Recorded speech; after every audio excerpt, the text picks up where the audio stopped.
Assalamualaikum warahmatullahi wabarakatuh. Selamat datang sahabatku semua di channel Ubay Twice yang membahas tentang Islam.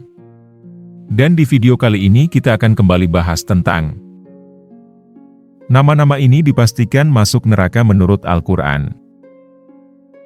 Neraka merupakan tempat terakhir di akhirat bagi manusia yang kerap berbuat maksiat hingga penuh kedustaan selama di dunia. Bahkan muslim yang memiliki dosa pun atas kehendak Allah Subhanahu wa Ta'ala akan disucikan dahulu ke dalam neraka, sebelum akhirnya diizinkan masuk ke surga.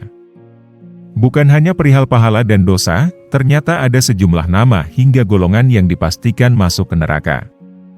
Penjelasannya tertulis di dalam ayat-ayat suci Al-Quran. Allah Subhanahu wa Ta'ala berfirman, "Jika kalian tidak dapat membuatnya, dan pasti kalian tidak akan dapat membuatnya, jagalah diri kalian dari neraka yang bahan bakarnya manusia dan batu, yang disediakan bagi orang-orang kafir." Quran Surat Al-Baqarah ayat 24. Berikut ini 5 nama serta golongan yang dipastikan oleh Allah Subhanahu wa Ta'ala masuk ke neraka, sebagaimana telah dihimpun. 1. Fir'aun. Fir'aun adalah raja Mesir yang dikenal angkuh. Ia mengaku-ngaku kalau dirinya adalah Tuhan. Secara terang-terangan dia menentang ajaran Nabi Musa alaihissalam. Akibat keangkuhannya itu, maka Allah Subhanahu wa Ta'ala pun menenggelamkan Fir'aun beserta pengikutnya di Laut Merah. Kala itu ia sedang mengejar Nabi Musa alaihissalam dan pasukannya. Allah Subhanahu wa Ta'ala berfirman dalam surat Ghafir ayat 46. Kepada mereka diperlihatkan neraka, pada pagi dan petang, dan pada hari terjadinya kiamat. Lalu kepada malaikat diperintahkan, masukkanlah Fir'aun dan kaumnya ke dalam azab yang sangat keras. 2. Qarun. Qarun atau Qarun adalah orang kaya raya di zaman Nabi Musa alaihissalam. Diriwayatkan Ibnu Abbas, Qarun diceritakan merupakan sepupu Nabi Musa. Qarun sebelumnya taat beribadah, tetapi hidup memprihatinkan. Kemudian suatu hari kepada Nabi Musa alaihissalam, Qarun meminta didoakan untuk menjadi orang yang berkecukupan. Ternyata doa tersebut dikabulkan, lalu Qarun menjadi hartawan yang sangat kaya raya. Bahkan untuk membawa kunci hartanya, membutuhkan 70 orang dengan mengendarai unta. Saking kayanya, Qarun pun dibutakan mata dan hatinya. Dirinya bahkan menentang Nabi Musa alaihissalam yang sebelumnya telah mendoakannya. Kemudian Nabi Musa alaihissalam berdoa agar Qarun dibinasakan. Allah Azza wa Jalla pun mengabulkan doa Nabi Musa. Seketika sepupunya itu ditelan bumi beserta harta bendanya. Maka itu hingga kini kerap disebut-sebut sebagai harta karun, bagi seseorang yang tidak sengaja menemukan benda berharga di dalam dasar bumi. Allah Subhanahu wa Ta'ala berfirman dalam surat Al-Ankabut ayat 39.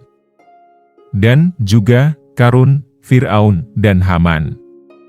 Dan sesungguhnya telah datang kepada mereka Musa dengan membawa bukti-bukti, keterangan-keterangan yang nyata.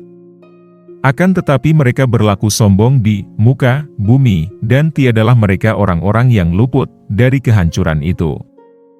3. Abu Lahab dan Ummu Jamil. Abu Lahab dan Ummu Jamil merupakan paman dan bibi dari Nabi Muhammad Shallallahu Alaihi Wasallam. Meskipun bagian dari keluarga Rasulullah, ternyata jalannya berbeda. Ia menentang ajaran Allah Subhanahu wa Ta'ala, serta kerap menentang dakwah keponakannya itu. Selain itu, istrinya yaitu Ummu Jamil juga dikenal tukang mengadu domba. Sehingga, pasangan suami istri ini cukup dikenal sebagai orang yang selalu berbuat culas serta zalim. Akibat dari perbuatan itu, tubuh Abu Lahab dipenuhi dengan bisul hingga akhir hayat. Riwayat itu tertulis dalam Al-Quran Surat Al-Lahab. Allah Subhanahu wa Ta'ala pun menjaminnya sebagai orang yang celaka serta akan masuk ke dalam neraka. 4. Qabil. Qabil adalah putra Nabi Adam alaihissalam. Tapi dia dipastikan masuk neraka karena merupakan manusia pertama dalam sejarah manusia yang melakukan pembunuhan. Qabil membunuh saudara kembarnya sendiri yaitu Habil. Alasannya karena iri dengan saudaranya itu, lantaran memiliki pasangan yang lebih cantik, sehingga berniat ingin merebutnya. Allah Subhanahu wa Ta'ala berfirman dalam surat Al-Maidah ayat 27-31. Allah Subhanahu wa Ta'ala berfirman dalam surat Al-Maidah ayat 27-31. Ceritakanlah kepada mereka kisah kedua putra Adam, Habil dan Kabil, menurut yang sebenarnya, ketika keduanya mempersembahkan kurban. Maka diterima dari salah seorang dari mereka berdua, Habil, dan tidak diterima dari yang lain, Kabil. Ia berkata, "Kabil, aku pasti membunuhmu." Berkata Habil, "Sesungguhnya Allah hanya menerima kurban dari orang-orang yang bertakwa. Sungguh kalau kamu menggerakkan tanganmu kepadaku untuk membunuhku, aku sekali-kali tidak akan menggerakkan tanganku kepadamu untuk membunuhmu. Sesungguhnya aku takut kepada Allah, Tuhan seru sekalian alam. Sesungguhnya aku ingin agar kamu kembali dengan membawa dosa, membunuhku dan dosamu sendiri, maka kamu akan menjadi penghuni neraka." Dan yang demikian itulah pembalasan bagi orang-orang yang zalim. Maka hawa nafsunya, Kabil, menjadikannya menganggap mudah membunuh saudaranya. Sebab itu, dibunuhlah ia, Habil. Maka jadilah ia, Kabil, seorang di antara orang-orang yang merugi. Kemudian Allah menyuruh seekor burung gagak menggali-gali di bumi untuk memperlihatkan kepadanya, Kabil, bagaimana seharusnya menguburkan mayat saudaranya, Habil. Berkata Kabil, "Aduhai celaka aku. Mengapa aku tidak mampu berbuat seperti burung gagak ini, lalu aku dapat menguburkan mayat saudaraku ini?" Karena itu, jadilah dia, Kabil, seorang di antara orang-orang yang menyesal. 5. Kan'an. Kan'an adalah putra Nabi Nuh alaihi salam. Ia adalah anak terakhir dari 3 saudara yang lain yakni Sem, Ham, dan Yafet. Istri Nabi Nuh bernama Wagilah dan masih masuk golongan orang kafir. Sebelum terjadi bencana banjir yang membinasakan kaumnya itu, Nabi Nuh alaihi salam sudah memperingatkan anak istrinya agar ikut dengannya. Sebelumnya Nabi Nuh sudah membuat kapal raksasa untuk menyelamatkan keluarga serta umatnya kala itu. Bani Rasid yang saat itu adalah kelompok yang hidup di zaman Nabi Nuh alaihi salam tidak mau ikut. Justru ia terus berbuat maksiat, padahal Nabi Nuh sudah memperingatkannya agar segera meninggalkan sebelum azab datang dari Allah Subhanahu wa Ta'ala.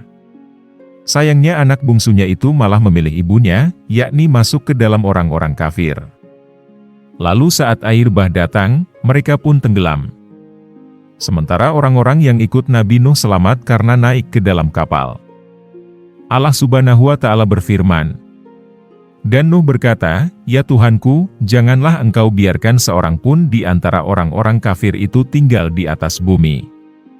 Quran Surat Nuh, 26.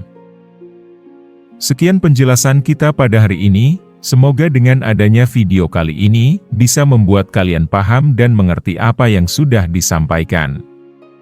Jika ada kekurangan maupun kesalahan dalam kata-kata yang sudah disampaikan dalam pembahasan dalam video kali ini mohon untuk dimaafkan. Karena di sini kita sama-sama saling belajar dan mengingatkan. Terima kasih untuk semua sahabatku Ubaid Wais. Sudah tonton sampai akhir, semoga dengan adanya video ini, kalian semua paham dan mengerti apa yang sudah disampaikan. Jika ada kekurangan maupun kesalahan yang disampaikan, mohon untuk dimaafkan. Terima kasih.